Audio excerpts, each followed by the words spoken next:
Okay. வாழ்க வளமுடன். வாழ்க வளம். வாழ்க வையகம், வாழ்க வையகம், வாழ்க வளமுடன். குரு வாழ்க, குருவே துணை.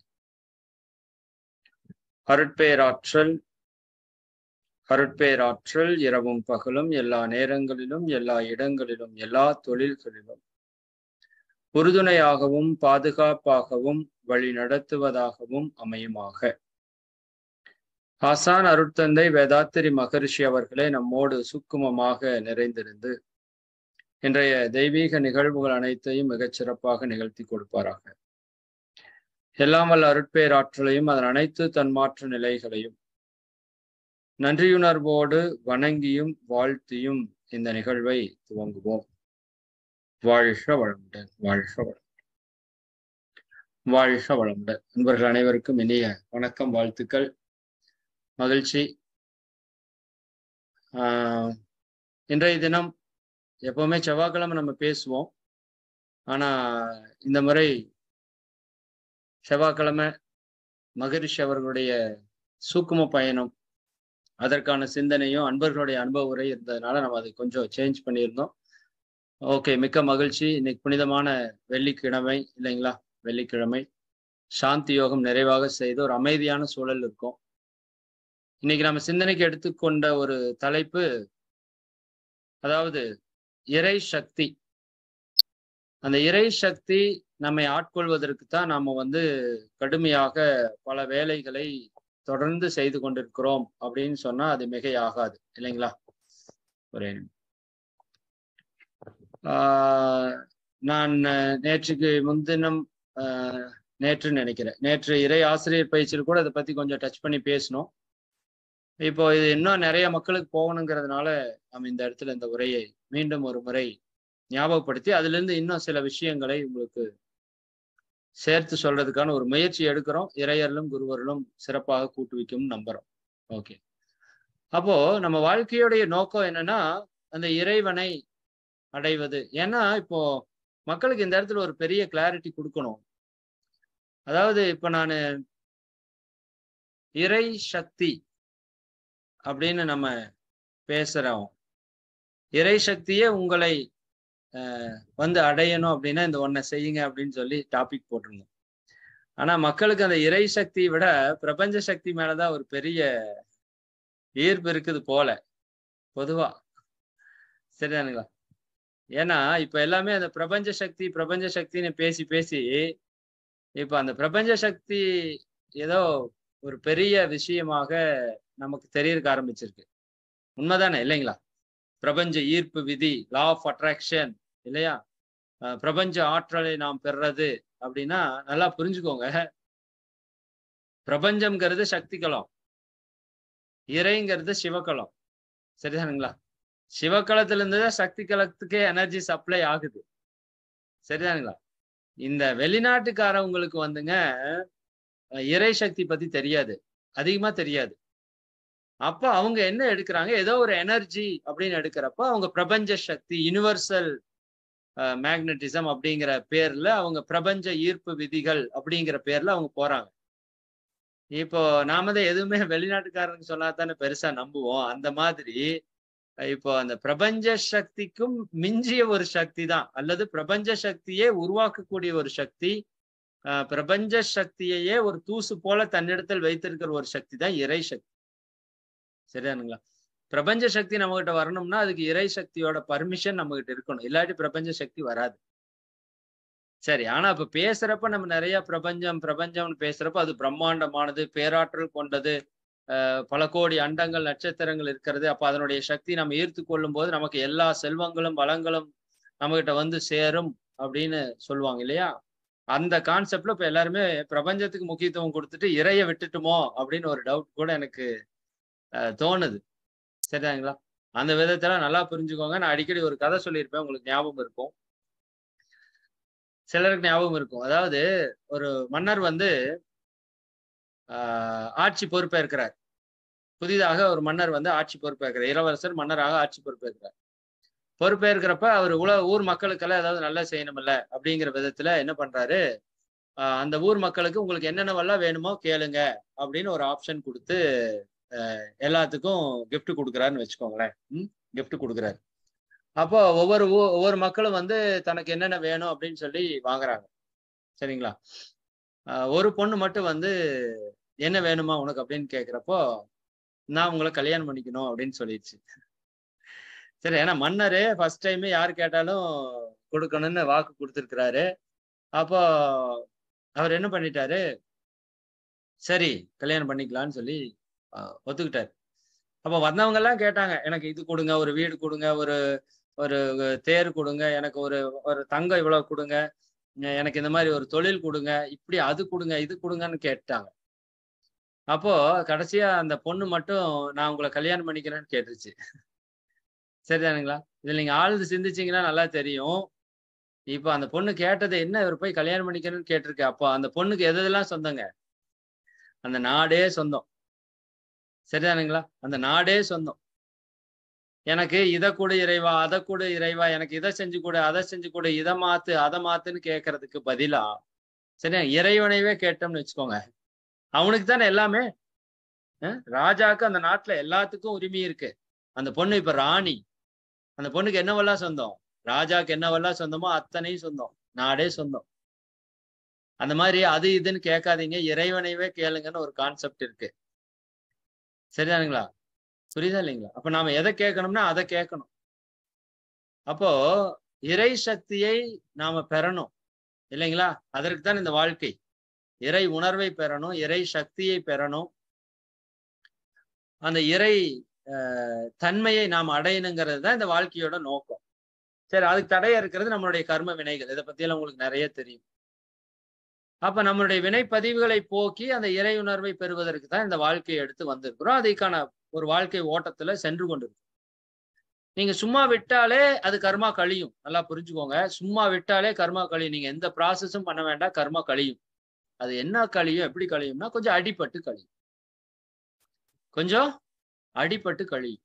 புரியுதுங்களா? உடம்புல ஒரு நோய் வந்தா தானாவே குணமாகும். கூட கொஞ்சம் இயற்கை மருத்துவத்தை சேர்த்திட்டீங்கன்னா கொஞ்சம் சீக்கிரம் குணமாகி வெளியே வந்துடும். இயற்கை எல்லாத்தையுமே சரி பண்ணும். புரியுதா இல்லைங்களா? என்ன கொஞ்சம் டைம் எடுக்கும், நம்ம கொஞ்சம் அனுபவிக்கணும். சரிதானுங்களா? அப்போ மகான்கள் பாக்குறாங்க, இந்த இறை சக்தி நம்ம கூட இணையறதுக்கு, நாம போய் இறை சக்தி கூட இணையறதுக்கு ரெண்டு வழி. சரியா? ரெண்டு விதம். சரிதானுங்களா? ஒண்ணு, நீங்க போய் திருப்பதி லட்டை இங்க இருந்து போய் வாங்கிட்டு வர்றது. இன்னொன்னு, திருப்பதி லட்டை ஒருத்தர் கொண்டாந்து உங்ககிட்ட கொடுக்கறது. சரிங்களா? ரெண்டுலயும் ஒண்ணுதான் நடக்க போகுது. நாம சாப்பிட போறோம், டேஸ்ட் அனுபவிக்க போறோம், என்ஜாய் பண்ண போறோம். ஆனா நீங்க போய் கஷ்டப்பட்டு வாங்கிட்டு வரணுமா அல்லது திருப்பதி லட்டு உங்ககிட்ட வரணுமா? சரிதானுங்களா? ரெண்டாவது சொல்றது நல்லா இருக்குல்ல, திருப்பதி லட்டு நம்ம கைக்கு வந்தா அப்படியே சூப்பரா இருக்கும்ல. இங்க இருந்து ஏறி ட்ரெயினை புக் பண்ணி அங்க போய் அங்க வேற அடைச்சு வச்சு அது எத்தனை நேரம் வேற இருக்க வைக்கிறான்னு தெரியல, ஒரு நாளா 2 நாளான்னு தெரியல. அப்புறம் கஷ்டப்பட்டு போய் சாமியை பார்த்து அப்புறம் ரிட்டர்ன் வந்து சேர்றதுக்குள்ள நைட்டும் பகலும் எவ்வளவு கஷ்டம். உங்ககிட்ட வந்தா எப்படி இருக்கும்? ஒரு லட்டு வந்தாலே இப்படி இருக்கும்னா இறைவனை உணர்றதுக்கு தான் இத்தனை போராட்டம், இவ்வளவு கஷ்டங்கள், இவ்வளவு பிரச்சனைகள். சரிங்களா? இவ்வளவு துன்பங்கள், இதையெல்லாம் கடந்து போகணும் இல்லையா? அப்போ இறைவனே நம்ம கிட்ட வந்துட்டான். இது ஈஸி தானே, வெரி சிம்பிளான லாஜிக் தானே. ஓகேங்களா? இறைவனே நம்ம கிட்ட வந்துட்டா பிரச்சனையே இல்லையில. அப்ப அப்படி வர வைக்க முடியுமா? வர வச்சிருக்காங்களா? நிறைய பேர் வர வச்சிருக்காங்க. கொஞ்ச நஞ்ச பேர் இல்லை, நிறைய பேர் வர வச்சிருக்காங்க. இறைவன் ஓடி ஓடி ஓடி ஓடி வந்து சர்வீஸ் பண்ணவங்க எல்லாம் நிறைய பேர் இருக்காங்க. சரிதானுங்களா? சரி, அந்த பார்ட்டியும் பார்க்கலாம். இப்ப நம்ம புதிய ஒரு நுட்பத்தையும் உங்களுக்கு சொல்ல போறோம், அதையும் நீங்க ட்ரை பண்ணுங்க. நிச்சயமா இந்த நுட்பம் எனக்கு தெரிஞ்ச ஒரு பெரிய மாற்றத்தை நமக்குள்ள ஏற்படுத்தும், இந்த சமுதாயத்திலே ஏற்படுத்தும்னு நான் நம்புறேன். சரிதானுங்களா? அப்ப அந்த விதத்துல நம்மகிட்ட இருக்கிற கர்ம வினைகள் தான் அந்த இறை சக்தி நம்ம கிட்ட வர்றதுக்கு தடையா இருக்கு. புரியுதா? ஒரு இடத்துல நாத்தம் அடிக்குது, நீங்க அது பக்கத்தால போவீங்களா அப்படின்னா போக மாட்டோம் இல்லையா? கோவம் ஆறு ஓடுது, பக்கத்தால போவீங்களா? மூக்க பத்திட்டு ஓடிட மாட்டோம் இல்லையா? அந்த மாதிரி நம்ம கர்ம வினையில இருக்கிற வாசனைகள் ரொம்ப மோசமா இருக்கு. இறை சக்தி பக்கத்தாலேயே வர முடியல. புரியுதா இல்லைங்களா? அப்போ இந்த கர்ம வினையினுடைய தன்மை அதிகமா இருக்கிறதுனால இறை சக்தி எல்லா இருக்கு, நீக்கமர நிறைஞ்சிருக்கு, நம்மளை சுத்தி இருக்கு. புரியுதாங்களா? ஆனா அது நம்ம கூட கனெக்ட் ஆக முடியல. இப்ப ஏன் கனெக்ட் ஆக முடியலன்னா, அது தூய்மையா இருக்கு, நம்ம அசுத்தமா இருக்கும். சும்மா உதாரணத்துக்கு வச்சுக்கோங்க. சரிங்களா? உண்மையாலுமே நம்ம அசுத்தமா தான் இருக்கும். ஏன்னா இறைவன் பிளஸ் 3 களங்கங்கள் இட் இஸ் ஈக்குவல் டு தான் நீங்களும் நானும். பியூரான இறைவன் கூட ஆணவம், கண்மம், மாயை சேர்ந்து போச்சு. அதனால நீங்களும் நானும் உருவாகி வந்துட்டோம் இல்லையா? இப்போ மனிதன் மைனஸ் ஆணவம், கண்மம், மாயை இட் இஸ் ஈக்குவல் டு கடவுள். சரியா? மனிதனிடமிருந்து ஆணவம், கண்மம், மாயை நீங்க எடுத்துட்டீங்கன்னா அது கடவுள் தன்மைக்கு வந்துடும். அவ்வளவுதான். சரியா? அப்போ இறைவன் நம்மை தழுவுறதுக்கு இன்னைக்கு நான் 3 விஷயங்களை சொல்ல போறேன். சரியாங்களா? அதுல 3வது விஷயம் உங்களுக்கு புதிய விஷயம். ஃபர்ஸ்ட் நான் சொல்ற 2 விஷயமும் உங்களுக்கு தெரிஞ்ச விஷயம் தான். இருந்தாலும் கேளுங்க. நீங்க அதில் நம்ம ஆழமா பயணிக்கிறதுக்கு இது சில வாய்ப்புகளை உங்களுக்கு ஏற்படுத்தும். 3வது விஷயத்தை தான் நான் ரொம்ப ஸ்ட்ராங்கா உங்ககிட்ட இனிஷியேட் பண்ணணும். அது நிச்சயமா பெரிய லெவல்ல வேலை செய்யும். என்னோட இன்னர் கான்சியஸ் அதை சொல்லிட்டே இருக்கு. அதனால நான் உங்களுக்கு எக்ஸ்பிளைன் பண்றதுக்கு முயற்சி பண்றேன். சரிதானுங்களா? ஃபர்ஸ்ட் விஷயம், ஒண்ணு, நம்ம கர்ம வினைகளை நாம தூய்மை செய்தோம் அப்படின்னா இறை சக்தி நமக்குள்ள வரும். சரிதானுங்களா? பொதுவாக இறைவனை நோக்கி நாம செல்வதற்கான ஒரு செயல் அப்படின்னு கேட்டுட்டீங்க அப்படின்னா பயிற்சிகள் அப்படின்னு சொல்லலாம். என்னங்க? பயிற்சிகள். பயிற்சிகள் என்ன பண்ணும்னா நம்மை தூய்மை செய்யும். பயிற்சிகள் நம்ம என்ன பண்ணும்? தூய்மை செய்யும். சரிங்களா? ஒரு உடற்பயிற்சி செய்யறீங்களா? உடலால் செய்த பாவத்தை நாம் போக்கி கொண்டிருக்கிறோம். இனிமேல் பாவம் செய்யாததற்கான சூழலை ஆக்கி கொண்டிருக்கிறோம். சரிங்களா? காயகல்பம் செய்கிறீர்களா? உயிரிலே பதிந்த, பல்லாயிரம் கோடி ஆண்டுகளாக உயிரிலே பதிந்த நம் முன்னோர்கள் நமக்கு கொடுத்த கர்ம வினைகளை போக்கும், இனி வராமல் காக்கும். சரிங்களா? தற்சோதனை பயிற்சி செய்கிறீர்களா? அது மனதை தூய்மைப்படுத்தும். தியான பயிற்சியும் தற்சோதனை பயிற்சியும் மனதை சக்திப்படுத்தி தூய்மைப்படுத்துவதற்கு முயற்சியில் ஈடுபடும். அப்ப மனம் எந்த அளவுக்கு தூய்மையாக ஆகிக் கொண்டே இருக்கிறதோ அந்த அளவிற்கு இறை சக்தி இங்கே இறங்கும். இதுதான் ஃபர்ஸ்ட் கான்செப்ட். சரி, அப்ப நாம இறைவனை நோக்கி செல்லக்கூடிய பயணத்திலே பயிற்சிகள் என்பது முதல் படி. சரி, அது இறைவனை நோக்கி நம்ம என்ன பண்ணோம்? நீங்க எந்த அளவுக்கு நாம பயிற்சியை தீவிரமா செய்யறோமோ அந்த அளவுக்கு மிக வேகமாக நம்ம இறைவனை நோக்கி அழைத்து செல்லக்கூடிய ஒரு அற்புத விஷயங்கள் பயிற்சியில் இருக்கு. என்னன்னா நமக்கு எதிர்பார்ப்பு கொஞ்சம் அதிகமாயிருச்சு. அது இந்த காலத்துல ரொம்ப ரொம்ப அதிகமாயிருச்சு. எல்லாமே ஸ்பாட்ல நடக்கணும், இன்னைக்கே நடக்கணும், இப்பவே நடக்கணும், இந்த க்ஷணத்திலேயே நடக்கணும், என்னவா இருந்தாலும் சரி. சரி, அது ஃபாஸ்ட் வேர்ல்டு ஆயிடுச்சா? அதனால நம்ம எல்லாத்தையுமே ஃபாஸ்டா எதிர்பார்க்கிறோம், இன்க்ளூடிங் ஞானம், விஸ்டம் முதல் கொண்டு எனக்கு இப்பவே வரணும். 4 மணிக்கு ஐயா தவம் நடத்திட்டாரு, ஐயா 21 நாள் ஞானம் வந்துருமா? அப்படிதான் கேட்கிறோம் இல்லையா? உண்மையாலுமே அப்படித்தான். ஐயா 10 நாள் பண்ணிட்டான், ஒன்னும் பெருசா தெரியலையே. அவர் நீ வருஷ கணக்குல ப்ராசஸ் பண்ணணுங்கிறார். புரியுதுங்களா? இது எல்லாமே முயற்சி. 2வது நம்ம கர்ம வினைகளை பொறுத்து முன்னாடியும் கிடைக்கலாம், கொஞ்சம் தள்ளியும் கிடைக்கலாம். ஆனா இந்த பிறவியில கிடைக்கிறதுக்கு பெரிய வாய்ப்பு இருக்கு. சரிங்களா? அது அந்த என்ன சொல்றது, புதையலுக்கு தோண்டுனவன் கதை நீங்க கேள்விப்பட்டிருக்கலாம் இல்லையா? சரிங்களா? கிணத்து தோண்டுனவன் கதை கேள்விப்பட்டிருக்கலாம். 1050 அடியில தங்கம் இருக்கும், பொக்கிஷம் இருக்கும். சரிதானுங்களா? நீங்க 1000 அடி தோண்டிட்டு விட்டுட்டு வந்துட்டீங்கன்னா போச்சு, அவ்வளவுதான். உங்க லைஃப் ஃபுல்லா தோண்டி வேஸ்டா போயிடும். சரிங்களா? முயற்சி செய்யறதுன்னா எப்ப வரைக்கும் முயற்சி செய்யறது? என்னால் முடிந்த வரைக்கும் அல்ல. நல்லா இந்த வாசகத்தை மைண்ட்ல வச்சுக்கோங்க. என்னால் முடிந்த வரைக்கும் முயற்சி செய்வது முயற்சி அல்ல. நீங்கள் நினைத்த செயலை செய்து முடிக்கும் வரை முயற்சி செய்வதுதான் முயற்சி. அதுதான் முயற்சிக்கான இலக்கணம். என்னால் முடிந்த வரை அல்ல, நான் நினைத்த செயலை முடிக்கும் வரை செய்வதுதான் முயற்சி. சரிங்களா? அப்படி பயிற்சி முயற்சி இருந்ததுன்னா நிச்சயமா நம்ம லைஃப்ல இறைவனை அடைஞ்சே தீர்வோம். அதுதான் தெய்வத்தான் ஆகாதெனினும். சரிங்களா? தெய்வத்தான் ஆகாதெனினும் முயற்சி தன் மெய் வருத்த கூலியை கொடுத்தே தீரணும். வேற வழி, இறைவனுக்கே வேற மாற்று வழி கிடையாது.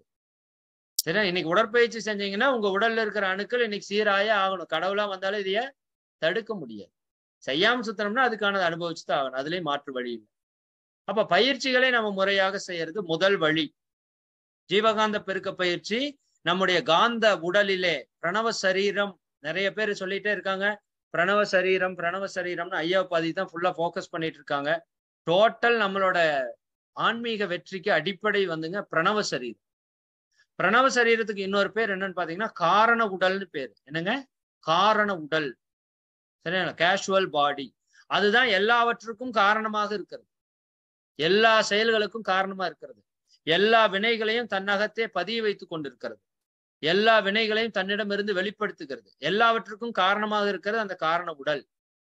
அதனால நம்ம பிசிக்கல் பாடி எவ்வளவு முக்கியமோ, ஆஸ்ட்ரல் பாடி எவ்வளவு முக்கியமோ, சரியா, ஸ்தூல உடல், பரு உடல் அல்லது சூக்கும உடல் ஆகிய நுண்ணுடல் எவ்வளவு முக்கியமோ, என்னை பொறுத்த வரைக்கும் அதை விட பல மடங்கு முக்கியம் காந்த உடல்.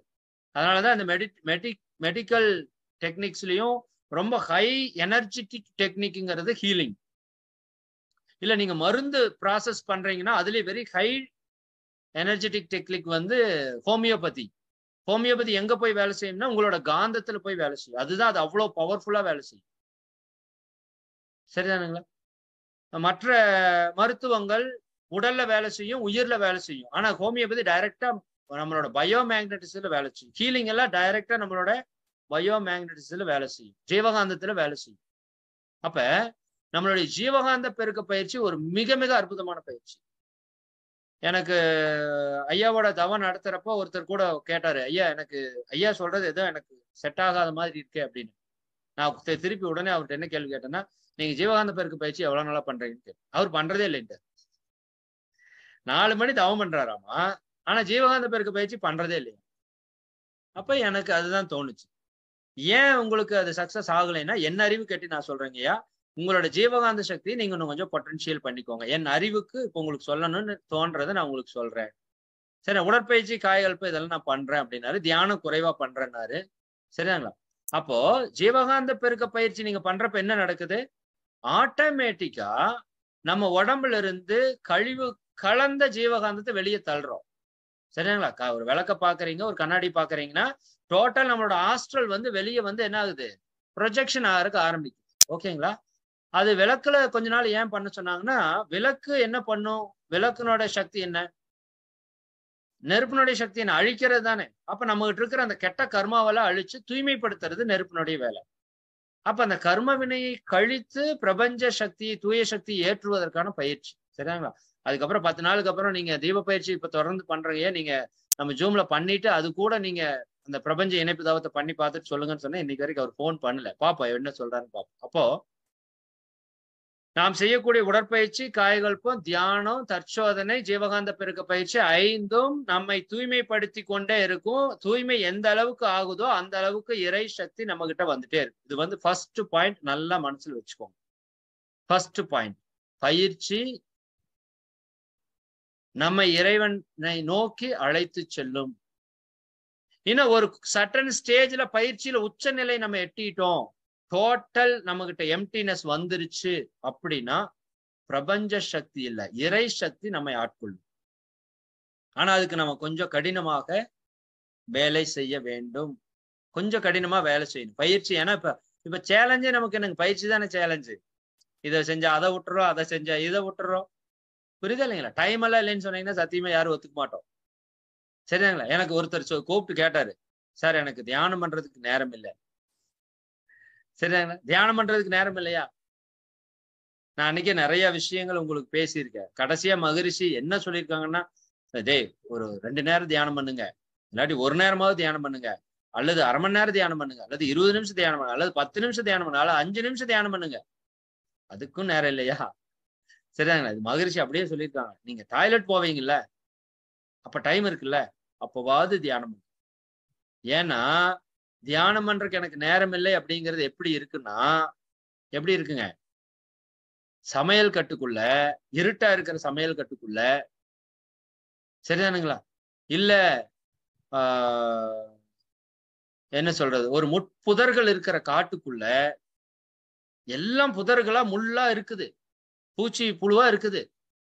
அந்த காட்டுக்குள்ள இங்க ஒரு விளக்கு இருக்குது. பக்கத்தால் இருக்கிற ஒருத்தர் சொல்றாரு, தம்பி இந்த விளக்கு எடுத்துட்டு போப்பா, காட்டுக்குள்ள வழி தெரியும், ஈஸியா அந்த காட்டை கடந்தல்லாங்கிறாரு. ஃபுல்லா முள் புதரு, விஷ செடியே இருக்கு, ஆபத்து நிறைந்த ஒரு காடு. தம்பி இந்த விளக்கு எடுத்துட்டு போப்பா, கொஞ்சம் சேஃப்டியா போய் சேர்ந்துடலாம். இந்த நெருப்பு எடுத்துட்டு போன ஒரு பந்தத்துக்கு கொடுக்குறாரு. ஆனா பந்தம் கொஞ்சம் தூரத்துல இருக்குது, 4 எட்டு வச்சா போய் எடுத்துக்கலாம். புரியுதா இல்லைங்களா? இவர் என்ன சொல்றாரு, இல்ல இல்லைங்க எனக்கு நேரமாச்சு, டைமே இல்லைங்க, நான் வேகமா போகணுங்கிற. இந்த மனோநிலை புரிஞ்சுக்கோ. சரிதானுங்களா? விளக்கு நீங்க போய் ஒரு காஃபி போடணுங்க, இல்லாட்டி ஒரு சாம்பார் வைக்கணும். இருட்டு மணி இப்ப 9 மணி 10 மணின்னு வச்சுக்கோங்க. சரிதானுங்களா?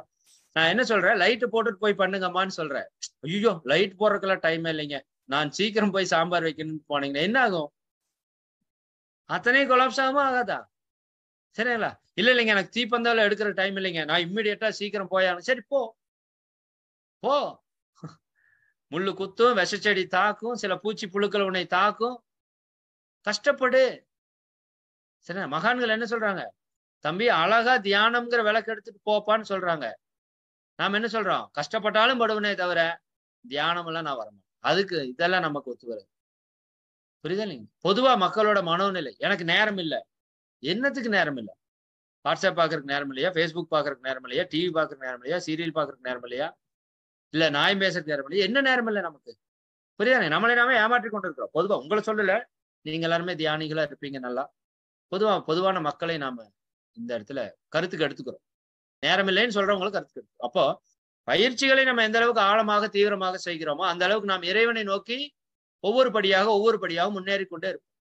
ஒரு சட்டன் ஸ்டேஜில் நம்ம பியூரிட்டி ஆகும். அப்ப இறை சக்தி நம்மை ஆட்கொள்ளும். இது ஃபர்ஸ்ட் ஸ்டேஜ். இது கொஞ்சம் கடினமான ஒரு செயல், ஆனா வெரி கிளாரிட்டி. சரி, போற பாதை தெளிவா இருந்தா நீங்க மெதுவா போனாலும் பிரச்சனை இல்லை, கண்டிப்பா போய் சேர்ந்துருவீங்க.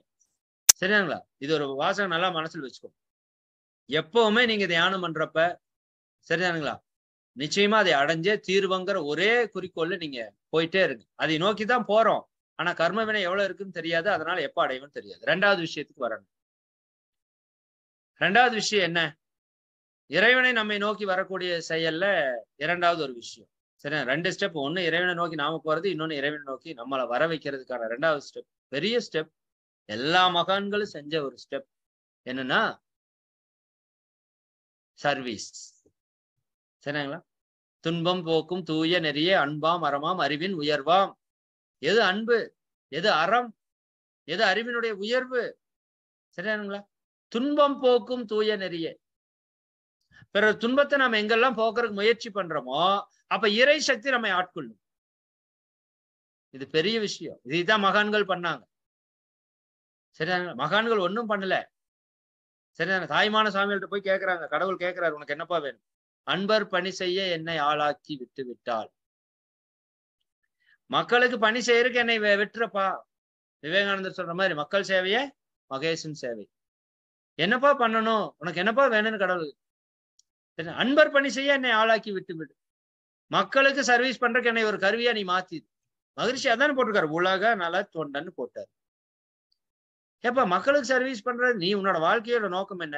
அந்த இன்பத்தை அடையணும் தானே, அந்த பேரின்பத்தை ஏதனும் தானே, இன்ப நிலை அடையிறது தானே உன்னோட வாழ்க்கையோட நோக்கம். அப்பறே நீ மக்களுக்கு சர்வீஸ் பண்றதுக்குன்னு முக்கியத்துவம் கேட்கிற அப்படின்னு தாய்மான சாமிகிட்ட கடவுள் கேட்கிறாரு.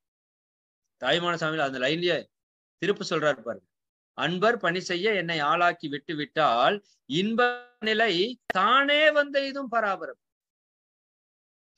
இன்ப நிலையை நான் நாடி போக வேண்டாம்ப்பா, இன்ப நிலை தானே வந்து இதுவும் பராபரமே. நான் இறைவனை நோக்கி போக வேண்டாப்பா, இறைவன் தானே என்கிட்ட வருவான்ப்பா. அவ்வளவுதானே? வள்ளல் பெருமான்ட்டு அதானே கேட்கிறாங்க. சரிங்களா? அப்பா நான் வேண்டுதல் கேட்டு அருள் புரிதல் வேண்டும். இறைவன் கேட்கிறாரு, எனக்கு முக்தி கொடு, ஞானம் கொடு அப்படியெல்லாம் கேட்கல. ஆறுயிர்க்கெல்லாம் நான் அன்பு செய்தல் வேண்டும். சரி, ஏன்னா அன்பாக இருப்பதே இறை தானே. சரி, நீங்க அன்பை செலுத்துவது எது? இறையே உங்களுக்குள்ள இருந்து செயல்படக்கூடிய ஒரு விஷயம் தான். அப்ப எந்த அளவுக்கு பிறர் துன்பத்தை போக்குவதற்கான செயலிலே நாம் ஈடுபடுகிறோமோ அந்த அளவிற்கு இறை சக்தி நம்மை ஆட்கொள்ளும். மாற்று கருத்தே கிடையாது. சரியாங்களா? இறை சக்தி பார்த்துட்டே இருக்கு, பிரபஞ்சம் முழுக்க பார்த்துட்டே இருக்கு. எந்த உயிர் பிறருடைய துன்பத்தை போக்குறதுக்கு முயற்சி, அதான் நீ 1 அடி எடுத்து வைத்தால் இறைவன் 10 அடி எடுத்து வைப்பான், 100 அடி எடுத்து வைப்பான், 1000 அடி எடுத்து வைப்பான். எதை வச்சு சொல்றாங்க? விவேகானந்தர் சொல்றாரு, நீ பிறருக்கு நன்மை செய்ய வேண்டும் என்று நினைத்து விட்டால் சரி, சிங்கத்தின் சக்தி உன் உள்ளிருந்து வெளிப்படும் சொல்ற. சிங்கத்தினுடைய ஆற்றல் உனக்குள்ள இருந்து வெளிப்படும் சொல்ற. உதாரணத்துக்கு அவர் சொல்றாரு, விவேகானந்தரை நம்ம கொஞ்சம் படிக்கணும்.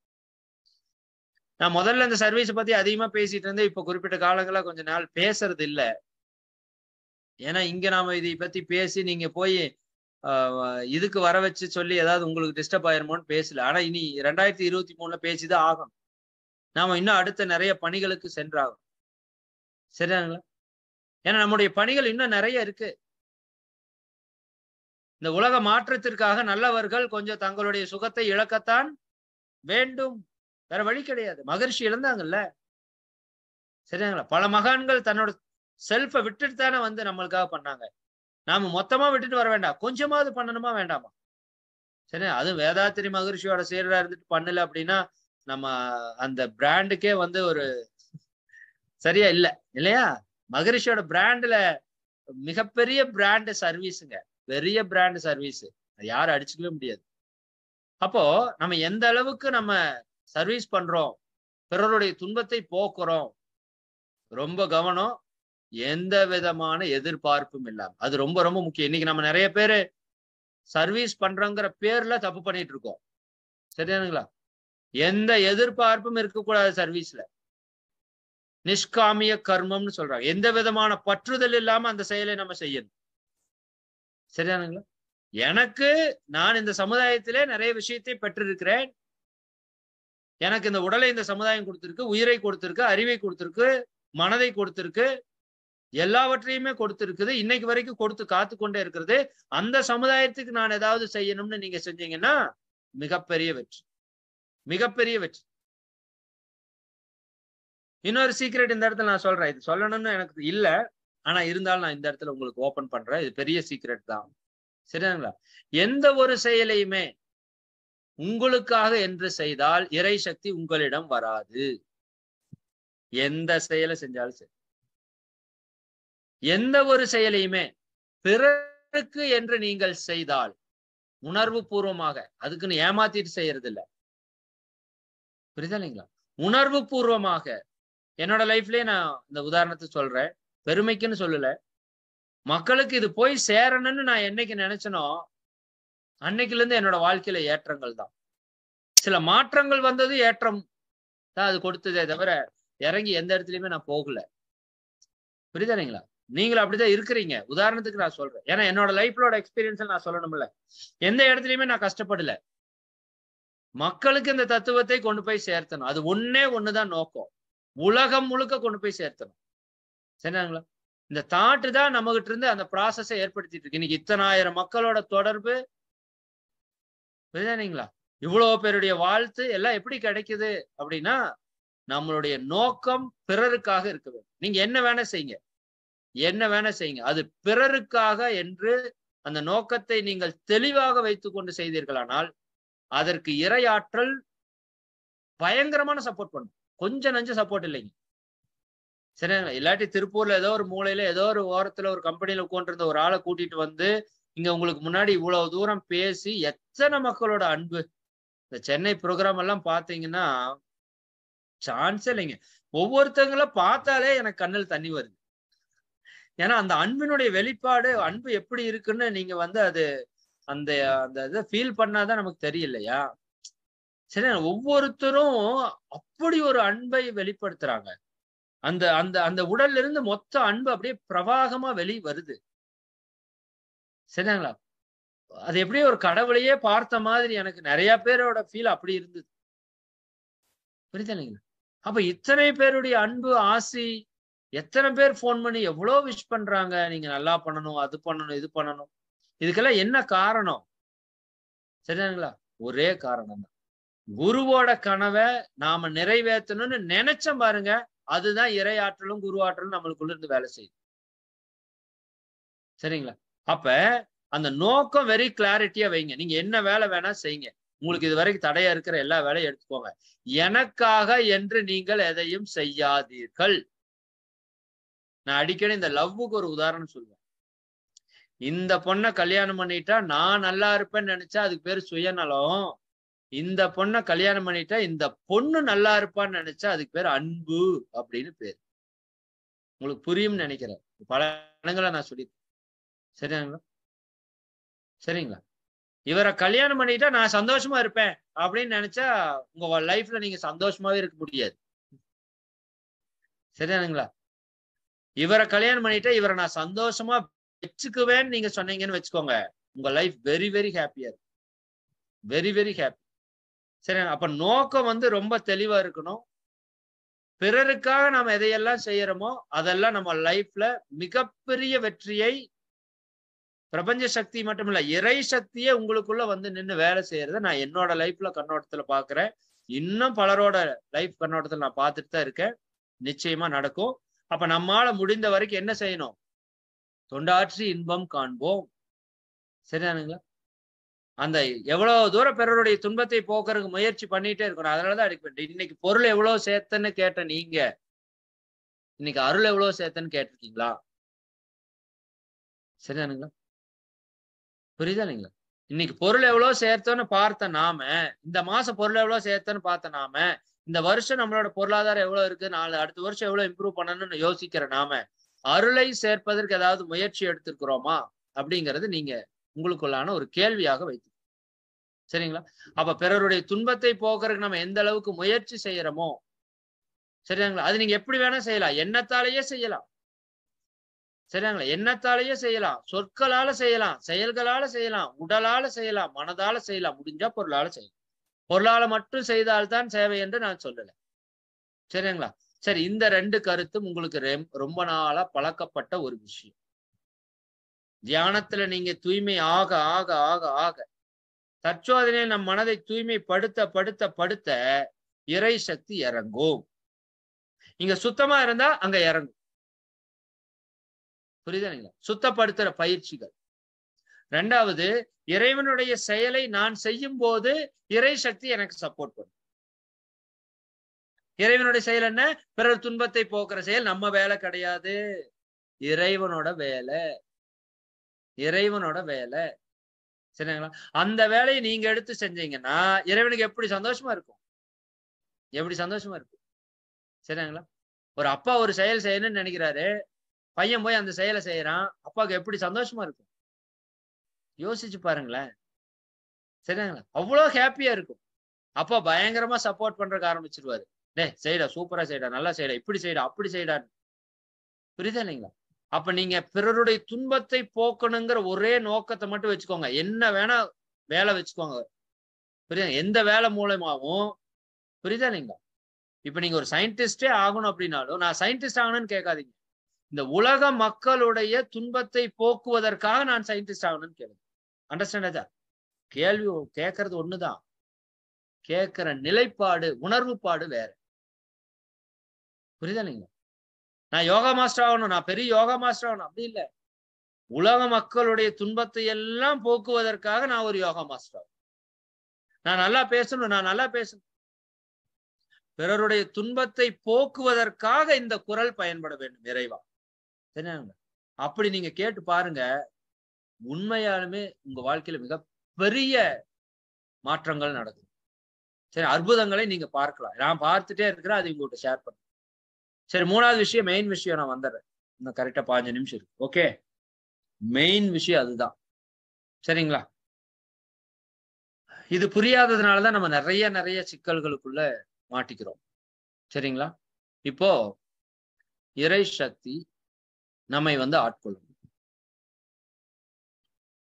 சரி, இறை சக்தி நம்ம கூட தொடர்பில் இருக்கு. அதுக்கு நமக்கு என்ன தொடர்பு? இறை சக்திக்கு நமக்கு என்ன தொடர்பு? சாட்சாத் இறை சக்தியே தான் நீங்களாவும் நானாவும் வந்திருக்கு. நல்லா புரிஞ்சுட்டே வாங்க. சாட்சாத் இறை சக்தியே தான் நீங்களாவும் வந்திருக்கு, நானாவும் வந்திருக்கு, எல்லா மனிதர்களா வந்திருக்கு, எல்லா உயிர்களாக வந்திருக்கு, பிரபஞ்சமா வந்திருக்கு, பஞ்சபூதங்களாக வந்திருக்கு, அனைத்துமாக வந்திருக்கு. உங்களுக்கும் எனக்கும் தான் இறை சக்தி வேற வேறன்னு இருக்கு. புரிதல? இறைன்னு ஏதோ ஒண்ணு இருக்குன்னு. இறை சக்திக்கு தெளிவா தெரியும், மதன்குமார் தான் இறை. பார்த்துட்டு இருக்கிற ஒவ்வொரு பேரும் இறைவன் அப்படிங்கிறது எதுக்கு தெரியும்? இறை சக்தி தெரியும். அதுதான் வந்து முயற்சி பண்ணிட்டு இருக்கிற, அதுக்கு நல்லா தெரியும். சரி, இப்ப அது எதுக்கு வந்தது? அந்த பேரானந்த நிலையை, பேரின்பத்தை, தன்னுடைய பேராற்றலை, தன்னுடைய பேரறிவை தான் உணர்ந்து மகிழ்ந்து ஆனந்த நிலையை அனுபவிப்பதற்காக முயற்சி எடுக்கு. அதுதான் முயற்சி எடுக்கு. அதற்கு தான் அது என்ன பண்ணுது? ஒரு சிறு முயற்சியாக இறை துகளாகி அப்புறம் முயற்சி எடுத்து விண்ணாய், காற்றாய், நெருப்பாய், நீராய், நிலமாய், பஞ்சபூதங்களாக இறையே மாறுகிறது. சரி, இறையே மாறுகிறது. அதைத்தான் சிவம்னு ஒரு தத்துவம், சக்தின்னு ஒரு தத்துவம், ரெண்டும் சேர்ந்தது விநாயகர்னு ஒரு தத்துவம், பஞ்சபூத தத்துவம், அதுல இருந்து காந்த தத்துவம், எல்லாத்தையுமே பார்த்துட்டு நான் இதை பத்தி பேசினா உங்களுக்கு போர் அடிச்சிடும். சரிதானுங்களா? அதனால இதெல்லாம் நம்ம பல 1000 முறை பேசியாச்சு, 100 முறை இல்ல, பல 1000 முறை பேசியாச்சு. நீங்க எல்லாம் ரொம்ப தெளிவா கிளியரா இருப்பீங்கன்னு நான் டக்கு டக்குன்னு போறேன். எல்லாம் வல்ல இறைநிலையே. சரிதானுங்களா? இப்ப என்னவா மாறி வந்திருக்கு? எல்லா உயிர்களாக, பிரபஞ்சமாக, நீங்களாக, நானாக மாறி வந்திருக்கு. சரிங்களா? வந்த வழியில என்னாச்சு? கொஞ்சம் குப்பை சேர்ந்துருச்சு. மழை தண்ணி அப்படியே பியூரா வருது, பியூர் வாட்டர். சரிங்களா? இறைவன் நீர், இறை நீர் அப்படின்னு சொல்ற, மழை நீர் அல்ல, உயிர் நீர் என்று சொல்லு இல்லையா? பியூரா வருது, பியூரா வருது, அப்படியே விழுகுது, விழுந்து ஓடுது. ஓடுற வழியில ஒரு சாக்கடையில மிக்ஸ் ஆயிடுச்சு. பியூர் வாட்டர் சாக்கடையில மிக்ஸ் ஆயிடுச்சு. இப்ப என்னாச்சு? பியூர் வாட்டரும் சாக்கடை ஆயிடுச்சு. சரிங்களா? அது அப்படியே ஓடுது ஓடுது ஓடுது ஓடுது. எது வரைக்கும் ஓடுது? கடல் வரைக்கும் ஓடுது, கடல் வரைக்கும் ஓடுது. கடல்ல கலக்குது, கடல்ல கலக்குது. அப்புறம் என்ன பண்ணுது? சூரிய ஒளி அது மேல அடிக்குது, சூரிய ஒளி அடிக்குது. அது தன்னுடைய பியூரிட்டிய மறுபடியும் மேல போய் பெற்றுக்கொள்கிறது. சரிங்களா? அப்ப சுத்தமான தெய்வீகமான மழை நீர் எப்படி தான் விழுந்த பாதையிலே தன்னோடு இருந்ததையெல்லாம் தனக்குள் இணைத்து கொண்டதோ, செம்மண்ல ஓடுச்சுன்னா சிவப்பா ஓடுது, கரிசல் ஓடுதா கருப்பா ஓடுது, சாக்கடையில் ஓடுனா சாக்கடையா ஓடுது.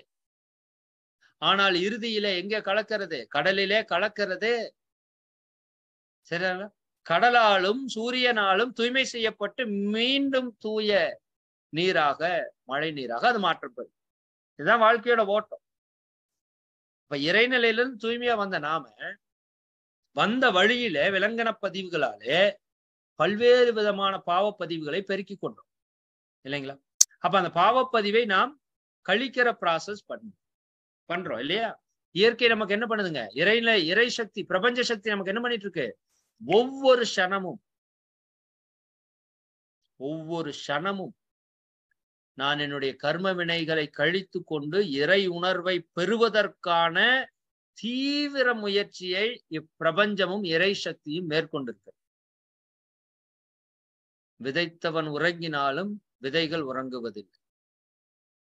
நீங்க விட்டாலும் உள்ள இருக்கிறது விடாது. விடாது கருப்புன்னு ஒண்ணு பார்த்திருக்கீங்களா? ஒரு நாடகம் முதல்ல வந்து உள்ள இருக்கிற இறை விடவே விடாது. நீங்க என்ன முக்தி அடையணும் முயற்சி பண்ண வேணாம், நீங்க விட்டாலும் நீங்க முக்தி அடைய வைக்காம உள்ள இருக்கிறது விடாது. சரிதானுங்களா? நாம கொஞ்சம் முயற்சி பண்ணி சீக்கிரம் அடையிறதுக்கு ட்ரை பண்றோம், அது கூட சப்போர்ட் பண்ணி சீக்கிரம் அடைய ட்ரை பண்றோம். விட்டுட்டீங்கன்னா அது விட்டுன்னு நினைக்கிறீங்களா? சாதாரண உடலை பாருங்க. இந்த பல்லு இடுக்குல போய் ஒரு ஏதாவது ஒரு நீங்க சாப்பிட்ட கழுவி போய் சிக்கிருச்சுன்னு வச்சுக்கோங்க, உங்க நாக்கு நோண்டி நோண்டி துருத்தி துருத்தி துருத்தி துருத்தி அது எடுக்காம விடாது. குச்சி வச்சோ பின்னூசி வச்சோ எடுத்தாதான் அப்பாடா இருக்கா இருக்கா. இந்த உடல்ல ஒரு கழிவு சேர்ந்தாலே விடமாட்டான் அவன். சரிதானுங்களா? இந்த ஆன்மால இருக்கிற களங்கத்தை விடுவான் அவன்? சொல்லுங்க, விட்டுருவானா? சரிங்களா? உடலுக்குள் ஒரு கெட்டுப்போன சாப்பாடை போட்டாலே வாந்திய தள்ளிடுவான்.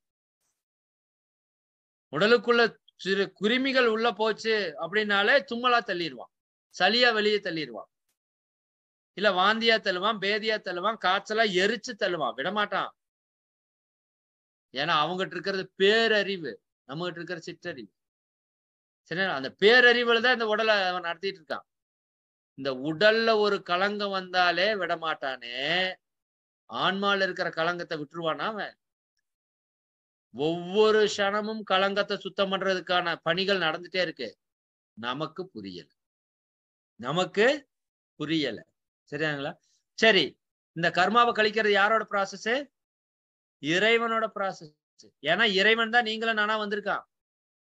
சரிங்களா? வந்த வழியில தெரிஞ்சோ தெரியாம பாவப்பதிவை அவன் தன் மேலேயே ஏத்திக்கிட்டான். இப்ப களங்கமுடைய ஆன்மாவாக நிக்கிறான். களங்கத்தை போக்குற வேலையை அவன் தான் பண்ணிட்டு இருக்கான். நம்மள ஒண்ணுமே கிடையாது. சரிங்களா? அவன் தான் இடமாக, அவன் தான் பொருளாக, அவன் தான் ஏவலாக, அனைத்துமாக இருக்கிறான். சரி, இறைவன் நம்மளுடைய கர்ம வினையை போக்குறானா? பாயிண்ட்டுக்கு வந்துருவோம். சார் என்ன சொல்ல வர்றீங்க? இறைவன் நம்ம கர்ம வினையை போக்குறானா? போக்குறானா இல்லையா? 2 விதமான வினைகள். ஒன்று பாவ வினைகள், இன்னொன்று புண்ணிய வினைகள் பேசும். இப்ப புண்ணிய வினை நம்ம விட்டு இருந்து எப்படி வெளியே போகும்? மகிழ்ச்சியை கொடுத்து வெளியே செல்லும். சரிதானுங்களா? புண்ணிய வினை உங்க விட்டு இருந்து எப்படி வெளியே போகும்? ஒருத்தர் சந்தோஷமா இருக்கான்னா என்ன சொல்றீங்க? பாடுறா அவங்க அப்பா பண்ண புண்ணியம் நல்லா இருக்கான்னு சொல்றீங்கல்ல. சிம்பிளா புரிஞ்சுக்கலாம். புரியுதுங்களா? சரிங்க. ஒண்ணு இல்லைங்க, நல்லா வேலைக்கு போனீங்கன்னா சம்பளம் கை நிறைய வருது, அவ்வளவுதான் விஷயம். வேலைக்கு போகலைன்னா சம்பளம் வராது. அது மாதிரி நாமளோ நம்ம முன்னோர்களோ செய்த புண்ணியத்தினுடைய வெளிப்பாடு நம்ம வாழ்க்கையில நிறைய நன்மைகள் நடந்துச்சு. மகரிஷிட்ட வந்ததுல இருந்து, தியானம் பண்றதுல இருந்து, பயிற்சிகள் நீங்க செய்யறதுல உங்க புண்ணியத்தினுடைய வெளிப்பாடு தானே. புண்ணியத்தினுடைய வெளிப்பாடு தானே. இது ஒரு செயல். சரி, நம்மகிட்ட இருக்கிற புண்ணியம் எப்படி வெளிப்படுது? நீங்கள் புண்ணியத்தை எப்படி பெற்றீர்களோ அப்படியே உங்களிடமிருந்து வெளிப்படுகிறது. நீங்கள் பிறருடைய துன்பத்தை போக்கி இன்பத்தை கொடுத்து, இன்பத்தை கொடுத்துங்கிறது கொஞ்சம் டிஃபிகல்ட்டா இருக்கலாம். நன்மணியோட உரையெல்லாம் கேட்டீங்கன்னா, புதுசா அடிப்படையா இருக்கிறவங்க புரியறதுக்காக அதை அப்படியே வச்சுக்கோங்க. ரொம்ப டீப்பா யோசிக்க வேண்டாம். பிறருடைய துன்பத்தை போக்கி இன்பத்தை கொடுத்து நீங்க எங்கெல்லாம் செயல் செய்தீர்களோ அங்கெல்லாம் உங்கள் புண்ணியம் பெருகிவிட்டது. அந்த புண்ணிய பதிவு உங்களிடம் துன்பத்தை போக்கி இன்பத்தை கொடுத்து வெளியே செல்லும். நியூட்ரலைஸ் ஆகும்.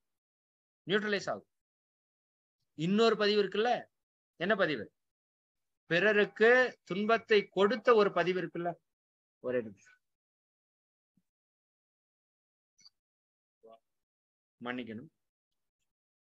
பிறருக்கு துன்பத்தை கொடுத்த ஒரு பதிவு இருக்குல்ல, அது பாவப்பதிவு. சரிங்களா? தெரிந்தோ தெரியாமலோ, அறிந்தோ அறியாமலோ சில பிறருக்கு துன்பம் கொடுத்திருக்கோம்ல. அப்ப அந்த பதிவு எப்படி வெளியே போகும்? அந்த பதிவு எப்படி வெளியே போகும்? சரிங்களா? அந்த பதிவு நமக்கு துன்பத்தை கொடுத்துதான் வெளியே போகும். துன்பத்தை கொடுத்துதான் வெளியே போகும். சரிதானுங்களா? இதுதானே இயற்கையோட நியதி.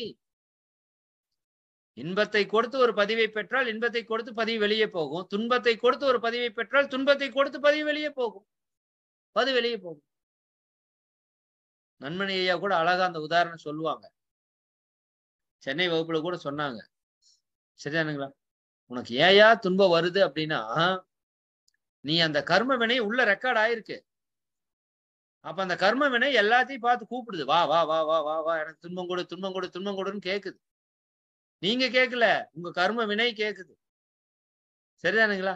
அப்ப நிச்சயமா துன்பம் வந்துதான் ஆகும். சரி, துன்பம் வர்றது நல்லதா கெட்டதா? துன்பப்படுபவன் பாக்கியவான்.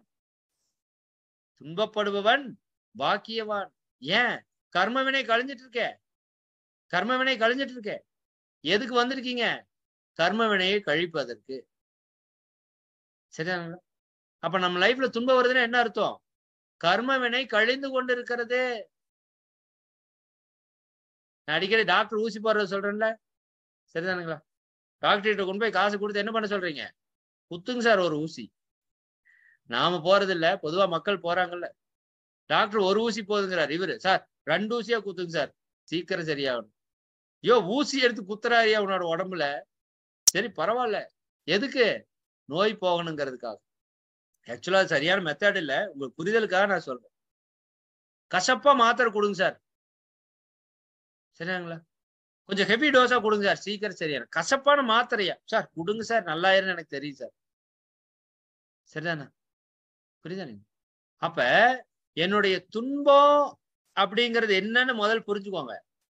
என்கிட்ட நிறைய பாவப்பதிவுகள் இருக்கு. அந்த பாவப்பதிவு என்கிட்ட இருந்து எப்படி வெளியே போகும்? உடல்ல நோயாக வந்து வெளியே போகும். மனதுல கோபமா, பொறாமையா, கவலையா, வெறுப்பா, குழப்பமா வந்து வெளியே போகும். வாழ்க்கையில சிக்கலா, குடும்ப உறவுகள்ல சிக்கலா, பொருளாதார பிரச்சனையா வந்து வெளியே போகும். இதுதானே கான்செப்ட். இதுக்கு தானே வந்திருக்கிறோம். வாழ்க்கை என்பது மிகப்பெரிய போராட்டக்களம். சரி, நீங்கள் வலிமையான வீரன் ஆகுவதற்கான ஒரு போராட்டக்களம் வாழ்க்கை. போராட்டங்கள் இருக்குதான் செய்யும். சரி, அது நீங்க எப்படி பாக்குறீங்க? எதிர்த்து நின்று சவாலா பாக்குறீங்களா, இல்ல பயந்து அடிச்சுட்டு பின்னங்கால் பிடரில் அடிக்க ஓடுறீங்களாங்கிறது நம்ம கான்செப்ட். அது நம்ம மனதை பொறுத்தது. புரியுதா இல்லைங்களா? வாழ்க்கையே எதுக்காகத்தான். சரிங்களா? நீங்க நல்ல வீரன் ஆகணும்னு வச்சுக்கோங்க, நீங்க நிறைய போராடணும். சரிங்களா? அலைகள் இல்லாத கடல் சிறந்த மாலுமியை உருவாக்குவதில்லைன்னு ஒரு பழமொழி இருக்கு.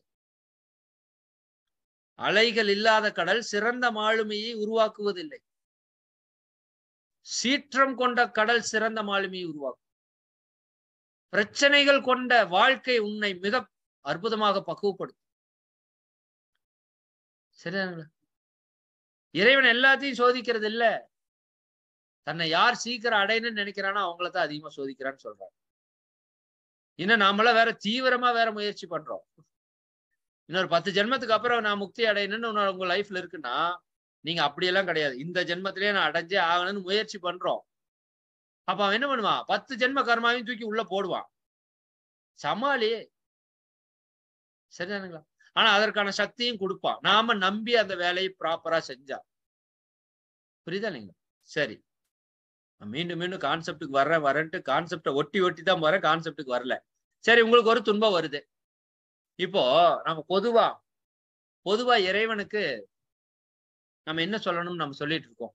நன்றி சொல்லுங்கன்னு சொல்லிட்டு இல்லையா? எதுக்கெல்லாம் நன்றி சொல்றோம்? நாம எதுக்குமே நன்றி சொல்றதே கிடையாது. பொதுவா எதுக்குமே நம்ம நன்றி சொல்றது கிடையாது. உண்மைதானா? எதுக்கு நன்றி சொல்றோம்? இறைவனுக்கு ஏதாவது நன்றி சொல்றோம்? ஒரு பேனா வாங்கி எழுதி திருப்பி கொடுத்துட்டா தேங்க்ஸ்ன்னு சொல்றோமே தவிர, இறைவனுக்கு என்னைக்காவது நன்றி சொல்லி இருக்கிறோமா? காலையில எந்திரிச்சு உட்கார்ந்து இறைவா என்னை எழுப்பி விட்டதுக்கு நன்றி சொல்லி இருக்கிறோமா? சான்ஸே இல்ல. சரி, இன்னைக்கு என் கண்ணு நல்லா தெரியுது இறைவா நன்றி. இன்னைக்கு என் மூக்கு ஸ்மெல் பண்ணுது இறைவா நன்றி. என்னோட நாக்குல டேஸ்ட் தெரியுது இறைவா நன்றி. என் காது கேட்குது இறைவா நன்றி. புரியுதா இல்லைங்களா?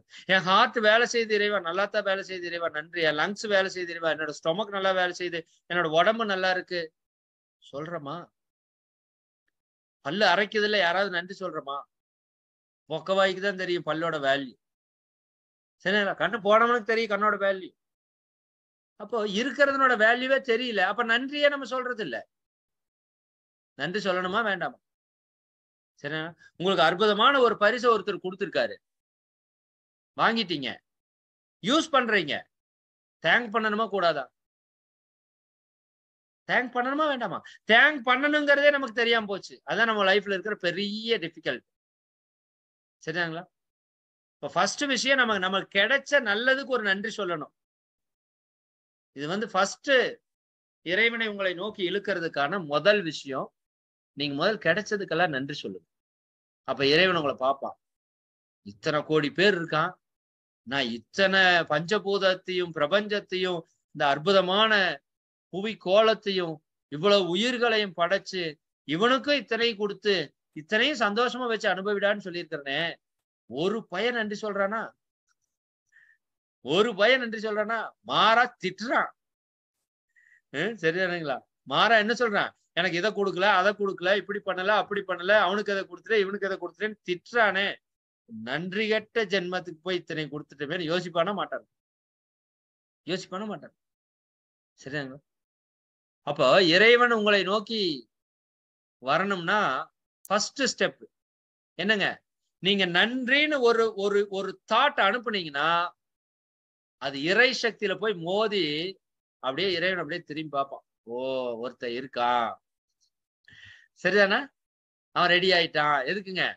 நம்ம கிட்ட வர்றதுக்கு அவன் ரெடி ஆயிட்டான். புரியுதா இல்லைங்களா? சரி, அவனை கொஞ்சம் நம்ம கரெக்டா பக்குவப்படுத்தி தூக்கணும், மேல கொண்டு வரணும், முயற்சி பண்ணுவான். அப்ப கொஞ்சம் ஸ்லோவா தான் இருக்கும். சரிதானுங்களா? சரி, இன்னொன்னு, ஒரு நன்றியில 25% உங்க இறைவன் உங்க பக்கம் வருவான்னு வச்சுக்கோங்க. நான் பர்சன்டேஜ்ல சொல்றேன். 25% நீங்க எப்ப நன்றி சொல்றதுக்கு ஆரம்பிக்கிறீங்களோ அப்ப உங்களுக்குள்ள இறை சக்தி 25% இறங்குறதுக்கு ஆரம்பிக்கும். உதாரணத்துக்கு ஒரு புரிதலுக்காக 25%. எப்பவுமே நீங்க நன்றி தெரிவிக்கிற நபர்களாக இருந்தீங்கன்னா நல்ல விஷயங்களுக்கு 25%. சரியானுங்களா? எல்லாத்துக்குமே நான் சொல்றேன். இன்னைக்கு காலையில எழுப்பி விட்டதுக்கு, புரியுதா இல்லைங்களா? இன்னைக்கு காலையில நல்ல சாப்பாடு போட்டதுக்கு, இந்த உயிர் சக்தி நல்லா இயங்கி கொண்டு இருக்கிறதுக்கு, எனக்கு இந்த செயலையெல்லாம் செய்யறதுக்கு ஒரு வாய்ப்பு கொடுத்தியே இறைவா. இன்னைக்கு எனக்கு ஸ்பீச் கேட்கறதுக்கு ஒரு வாய்ப்பு கொடுத்துருக்கீங்களா? 261 பேர் இருக்கீங்க. எத்தனை லட்சம் பேர் இருக்காங்க பயிற்சி எடுத்தவங்க. மக்கள் எத்தனை கோடி பேர் இருக்காங்க. இன்னைக்கு ஏதோ ஒரு நல்ல சிந்தனை என் காதுல விழுகிறதுக்கு ஒரு வாய்ப்பு கொடுத்தே இறைவா நன்றி நம்ம சொல்றோமா? இத்தனை பேருக்கு கொடுக்கறதுக்கு ஒரு வாய்ப்பு கொடுத்தே இறைவா நன்றி நம்ம சொல்றோமானா பெரிதாக சொல்றது. சரி, எத்தனையோ நன்றி சொன்னாலே வாழ்க்கை முடிஞ்சு போயிருங்க. அவ்வளவு இருக்கு. இன்னைக்கு நான் ஒரு லேப்டாப் வச்சு பேசுறேன். இந்த லேப்டாப்ல நான் உங்களோட கனெக்ட் ஆக முடியும். இதுக்கு நன்றி சொல்லணுமா வேண்டாம்? ஒரு கரண்ட் இருக்குது, அதுக்கு நன்றி சொல்லணுமா வேண்டாம்? புரியுதா? நீங்க ஒரு லைட் இருக்கு, என்னை போக்கஸ் பண்ணி காமிக்க, அதுக்கு நன்றி சொல்லணுமா வேண்டாம்? சரி, ஜூமை கண்டுபிடிச்ச இப்படி நீங்க எடுத்தீங்கன்னா நன்றிங்கிற பட்டியல் நீங்க வாழ்நாள் முழுக்க என்னென்னவோ சொல்லிட்டே இருக்கலாம். காற்றுக்கு சொல்லணும் நன்றி, சூரியனுக்கு சொல்லணும். சூரியன் வரலைன்னா என்ன ஒரு நாள் யோசிச்சு பாருங்க. ஒரு 4 நாள் சூரியன் லீவ் போட்டுச்சு, என்ன ஆகும்? சரிதானுங்களா? சுத்தம் முடிஞ்சது, அத்தனையும் முடிஞ்சது. 4 நாள் ஹீட் வரலைன்னா பூமி அழிஞ்சு போயிடும், உயிர்கள் அழிஞ்சு போயிடும். புரியுதுல்ல? அப்ப எவ்வளவு அற்புதங்கள் இயற்கையில் நடந்துட்டு இருக்கு. இதை விட்டுட்டு இந்த காசு பணத்துக்காக அத்தனை விட்டு போட்டு ஓடிட்டு ஒண்ணு கிடைச்சதுக்கு நன்றி சொன்னீங்கன்னா 25%. சரி, 50%க்கு என்ன சார் பண்ணணும்? கிடைச்சது எப்படி? உங்கள்கிட்ட இருக்கிற புண்ணிய கர்மாவால அது கிடைச்சது, அதுக்கு நன்றி சொல்றீங்க 25%. உங்கள்கிட்ட இருக்கிற பாவ கர்மால ஒரு செயல் நடக்குது, ஒரு துன்பம் வருது, சரிதானா? நாம அதை எப்படி மாத்தி சொல்லணும்னு நினைச்சிருக்கோம், சரிதாங்களா? இப்ப உங்களுக்கு ஒரு பிரச்சனை வருது, அந்த பிரச்சனைய நீங்க நல்லபடியா இருந்தா எப்படி இருக்கணும்னு நீங்க நினைக்கிறீங்களோ அப்படி இருக்கிறதா நினைச்சு நன்றி சொல்லுங்கன்னு சொல்றோம். கொஞ்சம் குழப்புதான், குழப்பலையில. அதாவது என் பையன் கொஞ்சம் சரியில்லை சார், சரிதானுங்களா? எங்க வீட்டுக்காரர் கொஞ்சம் குடிக்கிறாரு சார், என்ன கொஞ்சம் அடிக்கிறாரு சார், அப்படியே, சரிதானுங்களா? இப்படி எல்லாம் உங்களுக்கு ஒரு கம்ப்ளைண்ட் இருக்குன்னு வச்சுக்கோங்க. அப்ப நம்ம என்ன பண்ணணும்? இந்த இறைவன்கிட்ட, பிரபஞ்சத்துக்கிட்ட நன்றி அறிவித்துல என்னுடைய கணவர் சிறப்பாக நடந்து கொண்டிருப்பதற்கு பிரபஞ்சத்திற்கும் இறைக்கும் நன்றி. அதாவது அவர் அடிக்கிறாரு, இருந்தாலும் அவர் இப்ப நல்லபடியா நடந்துக்கிறதா என்னோட மைண்ட்ல ஒரு தாட்டை ப்ராசஸ் பண்ணி இறைவனுக்கு அந்த நன்றியை செலுத்துகிறோம். புரியுதுங்களா? இது ரொம்ப முக்கியமான டெக்னிக் தான். 50% தான் எனர்ஜி கிடைக்கும், இருந்தாலும் ரொம்ப முக்கியம், மிக மிக முக்கியமான டெக்னிக் தான். நீங்க இது எந்த அளவுக்கு பிரபஞ்சத்திற்கு இறைக்கு நீங்க நன்றி அனுப்பிச்சுட்டே இருக்கீங்களோ, நீ எதை நினைக்கிறாயோ அதுவாகவே ஆகிறாய். சரிதானுங்களா? அப்ப இவன் என்ன பண்ணிட்டான்? இது நடக்குதுன்னு ஏத்துக்கிட்டான். சரிதானுங்களா? இந்த தப்பு நடக்கிறதுன்னு நான் ஏத்துக்கிட்ட இறைவா, இருந்தாலும் இதை நீ சரியா செய்து கொடுப்பேன்னு நம்பி நான் உனக்கு நன்றி சொல்ற இறைவா அப்படின்னு நீங்க எதை நினைக்கிறீங்க? என் பெண்ணுக்கு இன்னும் திருமணம் ஆகல, இறைவா என் பெண்ணிற்கு விரைவில் திருமணம் நடப்பதற்கு உனக்கு நன்றி அப்படின்னு நீங்க சொல்றீங்கன்னு வச்சுக்கோங்க. அப்ப இறைவன் புரிஞ்சுக்கிறான், இவன் கர்மவினை போகிறதுங்கிறத ஏத்துக்கிறான், இருந்தாலும் அவனுக்கு நல்லது நடக்கணும்னு நினைக்கிறான். அப்படிங்கிறப்ப உங்கள்கிட்ட 50% இறை சக்தி வேலை செய்யும். இப்ப நமக்கு இறை சக்தி நம்ம ஃபோர்ஸா ஆட்கொள்ளணும், 100% ஆட்கொள்ளணும். என்ன பண்ணலாம்? வாரி அணைக்கணும். நம்மள என்ன பண்ணலாம் அப்படின்னா, நல்லது நடந்ததுக்கு நன்றி சொன்னோம், பிரச்சனை பிரச்சனை மாறி சரியாகிறதுக்கு நன்றி சொன்னோம், 3வது பிரச்சனைக்கே நன்றி சொல்றோம். இது கொஞ்சம் உங்களுக்கு ஓவரா தான் தெரியும், இப்போதைக்கு உங்களுக்கு அப்படித்தான் தெரியும், எனக்கு அப்படிதான் கொஞ்ச நாள் தெரிஞ்சுட்டே இருந்தது. அப்புறம் அதுல ஒரு சிந்தனையில ஒரு தெளிவு வந்ததுக்கு அப்புறம் தான் உங்ககிட்ட வெளிப்படுத்துறேன். இது 3வது முறையா என்னோட உரையில நான் வெளிப்படுத்துறேன். சரிதானுங்களா? சரி, அப்ப என்னன்னா, என்னுடைய பிரச்சனைக்கு நான் நன்றி சொல்ல வேண்டும். யாராவது தயாரா இருக்கீங்களா? ஐயோ, பிரச்சனைக்கு நன்றி சொல்லுவியாயா? வீட்டுக்காரர் அடிப்பதற்கு இறைவா நன்றி அப்படியாயா சொல்ல முடியும்? வீட்டுக்காரர் குடிப்பதற்கு நன்றி அப்படியாயா சொல்ல முடியும்? பையன் கெட்டு போயிட்டு இருக்கான், அதுக்கு நன்றி நாயா சொல்ல முடியும்? பிள்ளை கல்யாணம் ஆகல, அதுக்கு நன்றினா சொல்ல முடியும்? பொருளாதார பிரச்சனை தாங்கவே முடியலையே, அதுக்கா நன்றி சொல்ல முடியும்? நீ சொல்றது ஒன்னும் செட் ஆகிற மாதிரி தெரியலையே. இப்படித்தானே யோசிக்கிறீங்க. உங்க தாட்ஸ் எல்லாம் எனக்கு வந்துட்டே இருக்கு. மத்தியானம் இறையாசிரியர் பயிற்சியில் நிறைய பேர் இருந்திருப்பாங்க போல. அவங்களோட தாட்ஸ் கொஞ்சம் கம்மி, இப்ப கொஞ்சம் அதிகமா இருக்கும் போல. நிறைய தாட்ஸ் வந்து தாக்குது. சரியா? பிரச்சனைக்கு எவனாச்சும் நன்றி சொல்லுவானா? என்ன புது டெக்னிக்கா இருக்கு. சரிதானுங்களா? சிந்தனைக்கு எடுத்துக்கோங்க. நான் சொல்றேன்னு நம்பாதீங்க, நீங்க சிந்திச்சு பாருங்க. உங்க சிந்தனைக்கு தெளிவு வந்துச்சுன்னா எடுத்துக்கோங்க, இல்லாட்டி தூக்கி போட்டு. ஆனா சிந்திச்சு பார்க்காம, அதை செய்து பார்க்காம, ஒரே ஒரு விஷயத்தையாவது எக்ஸ்பெரிமெண்டலா செஞ்சு பார்க்காம இதுல ஒண்ணும் இல்லைன்னு நினைச்சிடாதீங்க. இது மிகப்பெரிய, எனக்கு தெரிஞ்ச இப்ப கரண்ட்ல எனக்கு தெரிஞ்ச மிகப்பெரிய பிரபஞ்ச ரகசியம், இறை ரகசியம் இதுதான். நான் இதுவரைக்கும் இந்த விஷயத்தை யாரு சொல்லியும் கேட்டதில்லை, எந்த புத்தகத்திலையும் படிச்சதில்லை. உண்மையாலுமே இன்ட்யூஷனா எனக்குள்ள வந்து ஏதோ ஒரு செய்தி சொல்லணும்னு நினைச்ச விஷயத்துல உச்சகட்டமான விஷயமா இதை நான் மதிக்கிறேன். அதனால உங்ககிட்ட பகிர்ந்துக்கிறேன், அப்படியே நேரடியா பகிர்ந்துக்கிறேன். புரியுதானுங்களா? அப்ப இது நீங்க சாதாரணமா எடுத்துற வேண்டாங்கிறதுக்காக நான் இவ்வளவு தூரம் உங்ககிட்ட ரெக்வெஸ்டும் பண்றேன். சரியாங்களா? ஏன்னா இது புது விஷயம். வாழ்த்துங்கன்னா நீங்க வேற லெவல்ல போயிருவீங்க. சரிதானுங்களா? எதிரி வாழ்த்திட்டு போங்கன்னா போயிருவீங்க. இப்ப நான் என்ன சொல்றேன், பிரச்சனைக்கு நன்றி சொல்றேன். சரிதானுங்களா? எப்படிப்பா பிரச்சனைக்கு நன்றி சொன்னா எப்படி பிரச்சனை சரியாகும்? எப்படி இறை சக்தி நம்ம கிட்ட வரும்? புரியுதானுங்களா? பிரச்சனையை கொடுக்கறது யாரு? இறை சக்தி தான். பிரச்சனையில இருந்து நம்மளை காப்பாத்துறது யாரு? இறை சக்தி தான். பிரச்சனையா இருக்கிறது யாரு?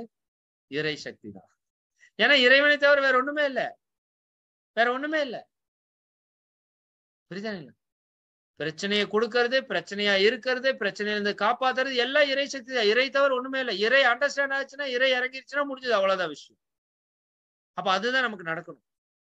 சரியாங்களா? நான் ஒரு உதாரணம் உங்களுக்கு சொல்றேன். ஒரு குழந்தை உடம்பு சரியில்லை.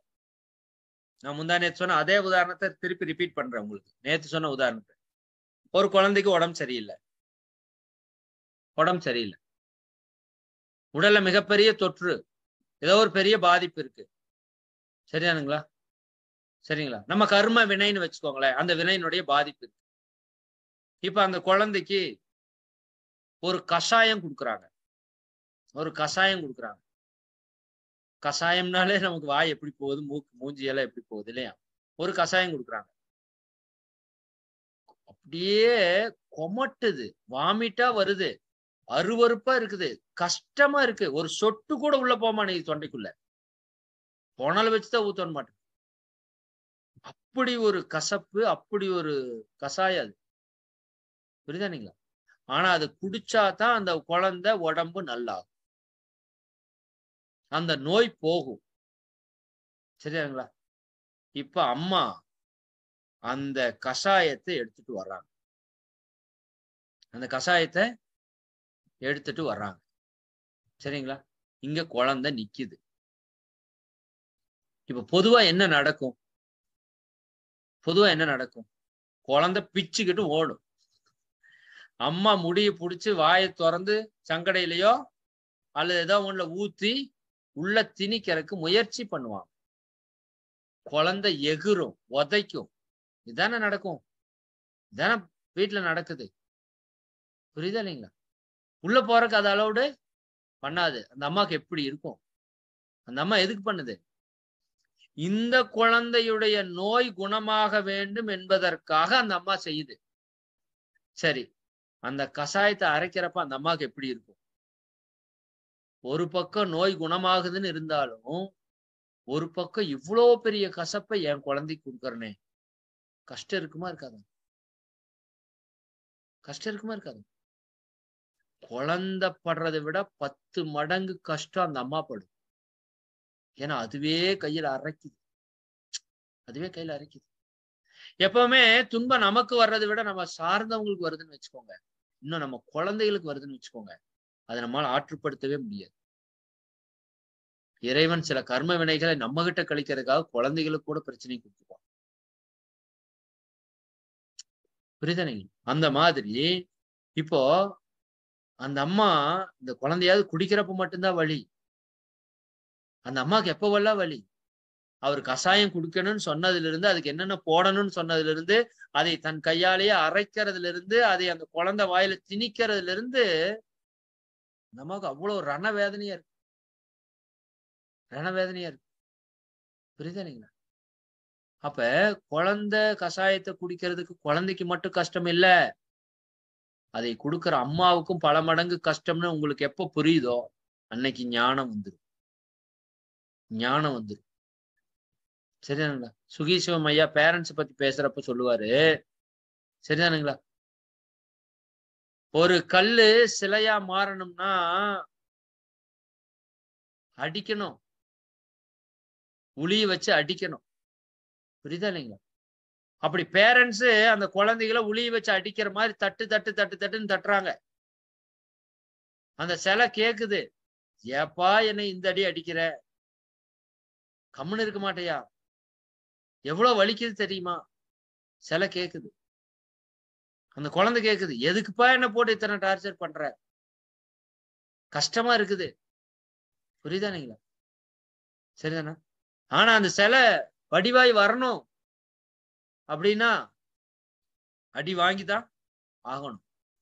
கஷ்டப்பட்டாதான் அந்த குழந்தை நல்ல குழந்தைய மாறி இந்த சமுதாயத்துக்கு நல்லது செய்யறதுக்கு வரும். அதனோட வாழ்க்கையை நல்லா வச்சுக்கும். அது கெட்ட வழியில போகாது. அதனால பேரண்ட்ஸ் அந்த விஷயத்த செய்யறாங்க. சரிதானுங்களா? நல்லா புரிஞ்சுக்கோங்க. கல்லு கிட்ட அந்த உளி சொல்லுது, உளிய பார்த்து கல்லு சொல்லுச்சு, ஏப்பா என்னை இப்படி அடிக்கிறேன்னு சொல்லுச்சு கல்லு. சரிதானுங்களா? அதுக்கு அந்த உளி என்ன சொல்லுச்சு?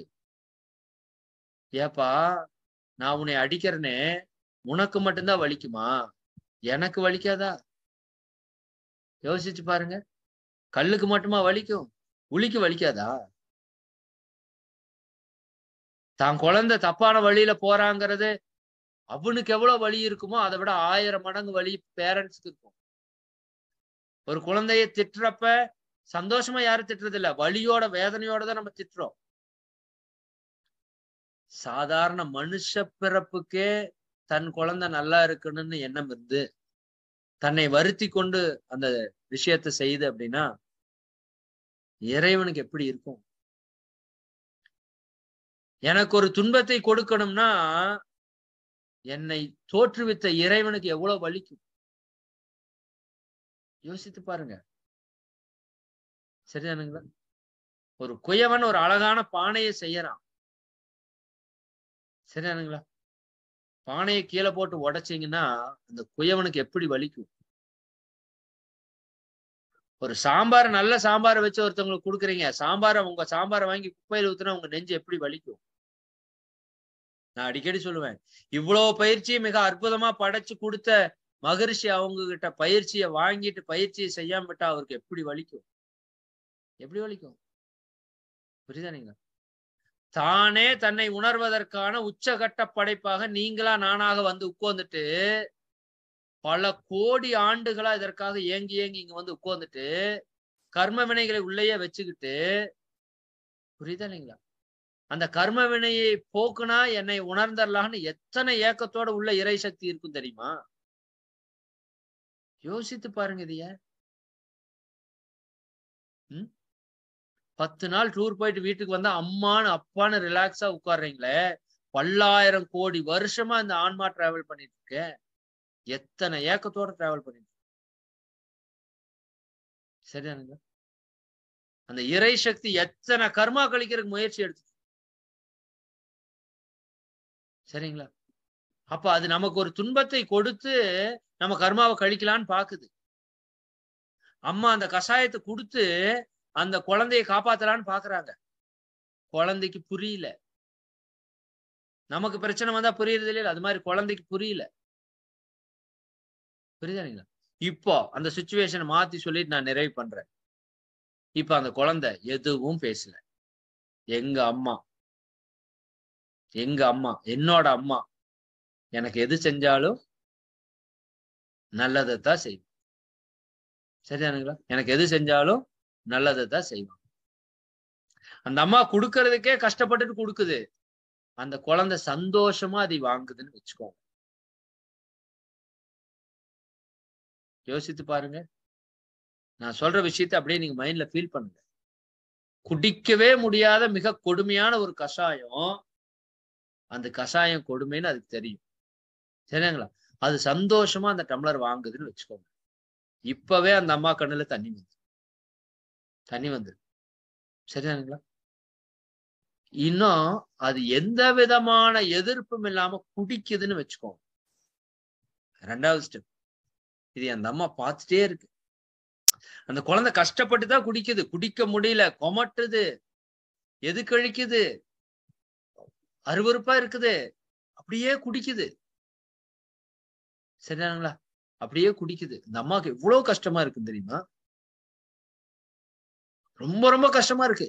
கண்ணுல தனியா ஊத்துது, என் குழந்தை இவ்வளவு கஷ்டப்படுதேன்னு. புரியுதானுங்களா? கடைசியா என்ன பண்ணுச்சு? எல்லாத்தையும் சுத்தமா குடிச்சு முடிச்சுட்டு டம்ளர் திருப்பி கொடுத்துட்டு ரொம்ப நன்றிமான்னு சொல்லுது. இப்ப அந்த அம்மா என்ன பண்ணுவாங்க? யோசித்து பாருங்க. என்ன பண்ணுவாங்க? ஓடி போய் குழந்தையை கட்டி பிடிச்சுக்க மாட்டாங்க. நடக்குமா? நடக்காது. சரியானுங்களா? தன்னோட குழந்தை இவ்வளவு கஷ்டத்தை அனுபவிக்குது. சரியானுங்களா? சும்மாவே கஷ்டத்தை அனுபவிக்கிறப்ப அந்த அம்மா கட்டி பிடிச்சுக்கணும்னு நினைக்கும். இதுல நீங்க நன்றின்னு சொல்லிட்டீங்கன்னு வச்சுக்கோங்க, நீ எனக்கு நல்லது தாமா செய்வ, இந்த கஷாயத்தை கொடுத்ததுக்கு நன்றின்னு சொல்லிட்டீங்கன்னா எவ்வளவு பெரிய அன்பு அங்க வந்து ஆட்கொள்ளும் தெரியுங்களா? இந்த நோய் அந்த அன்பே குணப்படுத்தி, அவ்வளோ பெரிய சக்தி அம்மாவோட அன்புக்கு இருக்கு. சரிதானுங்களா? அப்ப நாம என்ன செய்யறோம்? எனக்கு ஒரு பிரச்சனை வருது, உடல்ல நோய் வருது, மனசுல குழப்பம் வருது, துன்ப உணர்வு வருது, வாழ்க்கையில சிக்கல் வருது, துன்பம் தான் வருது. சரிதானுங்களா? அந்த அம்மா கையில, அந்த குழந்தை கையில அந்த கஷாயம் கொடுத்த மாதிரி எனக்கு ஒரு துன்பம் வருது. அந்த துன்பத்தை நீங்க எப்படி பாக்குறீங்க? அந்த குழந்தை விட்டுட்டு ஓடுன மாதிரி துன்பம் வராம ஓடுறீங்களா? இல்ல அந்த குழந்தையோட 2வது செயல் மாதிரி, சரி, என்னுடைய அம்மா எனக்கு செஞ்சா சரியாத்தான் செய்வா, என்னுடைய இறை அந்த பேரறிவு எனக்கு எதை செஞ்சாலும் சரியாத்தான் செய்யும், என்னுடைய பிரச்சனைகளை நான் ஏற்றுக்கொள்கிறேன், நான் அதை அப்படியே அனுபவிக்கிறேன், இந்த பிரச்சனையை கொடுத்தது எனக்கு நன்றி இறைவான்னு நீங்க சொன்னீங்கன்னா, மனப்பூர்வமா சொன்னீங்கன்னா, நிச்சயமாக இறை சக்தி பரிபூரணமாக 100% உங்களை ஆட்கொண்டே தீரும். 100% ஆட்கொண்டே தீரும். அந்த இறை சக்தி எப்பொழுது ஆட்கொண்டதோ அன்னைக்கே அந்த பிரச்சனையிலிருந்து உங்களுக்கு விடுதலை கிடைக்கும். நிச்சயமான வார்த்தையாக, சத்தியமான வார்த்தையாக நான் சொல்றேன், நீங்க மனதில் எடுத்துக்கொள்ளுங்க. சரிங்களா? எனக்கு வரக்கூடிய பிரச்சனைகளை, என்னுடைய கர்ம வினைகளை போக்குவதற்காக இறைவன் கொடுத்திருக்கிற மிகப்பெரிய வாய்ப்பு.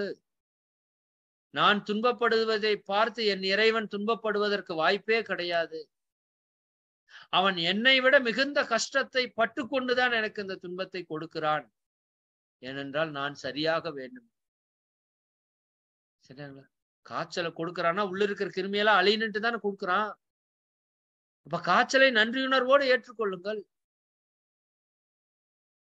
நீங்க செய்யற தவத்தினுடைய மகிமை என்ன? உற்ற நோய் நோன்றல், உற்ற நோய் நோன்றல், உயிர்க்கு உருகன் செய்யாமை. எது வந்தாலும் அதை முழுமையாக ஏற்றுக்கொள்ளுதல் தானே ஞானம். சரிதானுங்க? அப்ப இறை சக்தி நம்மை பூரணமாக ஆட்கொள்ளணும்னா நாம செய்ய வேண்டிய முதல் வேலை பயிற்சி செய்யணும், சேவை செய்யணும், இதெல்லாம் செய்யணும், பெரிய ப்ராசஸ் செய்யணும். சரிங்களா? அதுக்கு முன்னாடி ஜஸ்ட் இந்த க்ஷணத்தில் நாம செய்ய வேண்டியது உங்களுடைய பிரச்சனையெல்லாம் லிஸ்ட் போடுங்க. எல்லா பிரச்சனையும் இறைவா, இந்த பிரச்சனைக்கு நன்றி. இந்த பிரச்சனையை நீ எனக்கு கொடுத்திருக்கிற அப்படின்னா என்னுடைய கர்மவினை கழிக்கிறதுக்காகத்தான் கொடுத்திருப்ப. இதை நான் ஏற்றுக்கொள்கிறேன், முழுமையாக ஏற்றுக்கொள்கின்றேன். இதிலிருந்து மீண்டு வருவதற்கான சக்தியை நீ எனக்கு பரிபூரணமாக கொடு, நீ கொடுப்பாய் என்று நம்புகின்றேன். இந்த பிரச்சனையை கொடுத்ததற்கு நன்றி, கொடுத்ததற்கு நன்றி. வாழ்க வளம். இதை மட்டும் ட்ரை பண்ணுங்க. நிச்சயமாக உங்க வாழ்க்கையில பெரிய மாற்றம் சத்தியமாக நடக்கும். சரியானுங்களா? சரி, போதுன்னு நினைக்கிறேன். இதுக்கு மேல சொல்றதுக்கு ஒண்ணும் இல்லை. இறை சக்தி பரிபூரணமாக உங்களை ஆட்கொள்ள வேண்டும் என்றால் உங்களுடைய பிரச்சனைகளுக்கு உணர்வு பூர்வமான நன்றி அறிவித்தலை இயற்கைக்கு கொடுங்கள். நன்றி விட அதை விட நீங்க அடுத்த படிக்கு நான் போகணும்னு விரும்புனீங்கன்னா பிரச்சனையை வாழ்த்துங்க, பிரச்சனையை வாழ்த்துங்க. சரி, இதை பத்தி நம்ம இன்னொரு செஷன்ல பேசுவோம். நன்றிக்கு மேல ஒரு விஷயம் இருக்குதுன்னா அது வாழ்த்து தான். சரியாங்க? சரி, அதை பத்தி நம்ம இன்னொரு செஷன் பேசுவோம். உங்களுடைய பிரச்சனைகளை வாழ்த்துங்கள். உங்கள் பிரச்சனைகளை நேர்மறையாக மாறியதாக நினைத்து வாழ்த்துங்கள். உங்களுக்கு கிடைத்த நல்லதையெல்லாம் நினைத்து நன்றி தெரிவியுங்கள், வாழ்த்துங்கள். சரியாங்களா? இவை அனைத்தும் உங்களுடைய வாழ்க்கையில இறை சக்தியை, பிரபஞ்ச சக்தியை உங்களிடம் அபரிமிதமாக ஈர்த்து கொண்டு வரும். குழந்தையை அன்னை வாரி அணைத்தது போல நம் ஒவ்வொருவரையும் இறை சக்தி வாரி அணைப்பதற்கு காத்திருக்கிறது. நம்முடைய புரிதல் சரியானால் இறை சக்தி நம்ம எப்பொழுதுமே ஆட்கொண்டு கொண்டே இருக்கும் என்ற செய்தியை சொல்லி இந்த புனிதமான நல்ல தினத்திலே இந்த ஒரு தெய்வீகமான வாய்ப்பை வழங்கிய அனைத்து இறை உள்ளங்களுக்கும் நன்றிகளை தெரிவித்து, இதையே என்னுடைய புத்தாண்டு செய்தியாகவும் நீங்கள் பெற்றுக்கொண்டு இந்த 2023ஆம் ஆண்டை மிக மிக மிக மிக சிறப்பான ஆண்டாக, ஆன்மீகத்தினுடைய உச்சத்தை நாம் அனைவரும் அடையக்கூடிய ஆண்டாக மாற்றுவதற்கான ஒரு முயற்சியில் ஈடுபடுவோம்.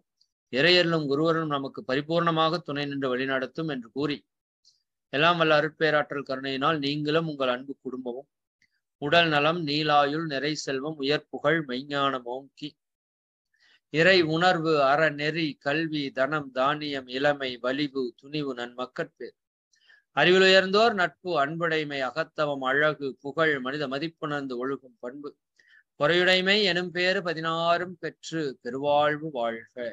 வாழ்க வளமுடன், வாழ்க வளமுடன், வாழ்க வளம், வாழ்க வளமுடன். அனைவருக்கும் நன்றி. வாழ்க வளமுடன், வாழ்க வளமுடன், வாழ்க வளமுடன். நண்பர்களே, ஒரே நிமிஷம்.